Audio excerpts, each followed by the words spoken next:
Goeiemôre, Dok Matt wat praat. Nou ek was nou vir so rukkie wat ek aan en af van die lug af is en nie my boodskapies kon stuur nie. Maar die groot rede en die groot doel daarvan is dat ek bietjie in die jagveld was. En daar waar ons was daar nie opvangs gewees nie.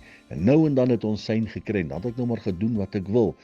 Nou ja, die jag was wonderlik geweest. Ek het die natuur skoon geniet. Self is ek nie die grootste jagter nie. Ek is nie daar om altyd net moord te pleeg nie, maar party mense hou daarvan en dis hulle sport.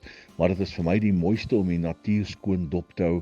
Is vir my die mooiste om in 'n skuilings te sit wat ek wel gedoen het en dan wag ek vir die diere om verby te kom. Party van hierdie diere is tot en met 10 meter van my af gewees.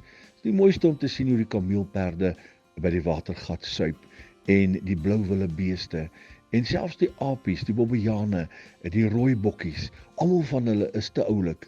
Op een stadium is ek so gekamoufleer gewees dat daar 'n visant sekere meter van my voete af verby beweeg het sonder om my te sien. En ek sê, "Jesus, ek is so gekamoufleer, hulle weet nie van my nie." En ek besef, die vyand doen presies dieselfde. Hy sit ons in dophou.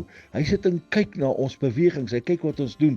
En ek kon enige stadium as ek wou, sneller getrek het en geskiet het soos na willekeur, net wat ek wou en wanneer ek wou.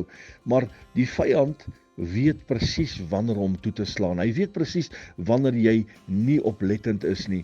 En daai bokkies, hy staan en hy suip en die oomblik wanneer hy begin suip, dan kyk die ander bokkies terwyl hy suip. En daai een wat suip is die maklikste teiken gewees om te skiet. En dit is wat die vyand doen. Hy staan en kyk. My vriend, ons moet ten alle tye waak teen die vyand. Ons moet ten alle tye wakker wees, sodat as die vyand sy pyle op ons skiet, dat ons beklee is met die volle wapenrusting ooreenkomstig Efesiërs 6, dat ons beskik kan wees, dat sy pyle nie kan tref nie.